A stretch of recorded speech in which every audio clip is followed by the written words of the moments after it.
إذن في عالم الجماد، في عالم الحجر، في عالم المدر. الآن أنت لو جئت إلى الحديد، التفت جيدا، بحث يحتاج إلى دقة عقلية.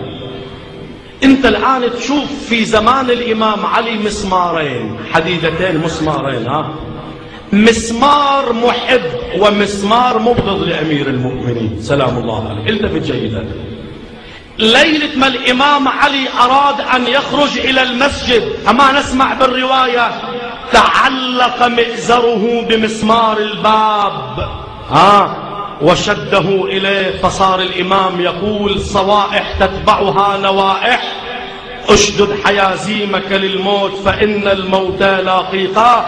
تقول روايات ذاك المسمار تعلق بثوب الإمام علي، هذا المسمار ما يريد من الإمام علي أن يطلع للمسجد حتى لا يضرب على رأسه، يعني كأن المسمار يقول يا علي ما تطلع للمسجد وتفجع العالم بك يا أمير المؤمنين.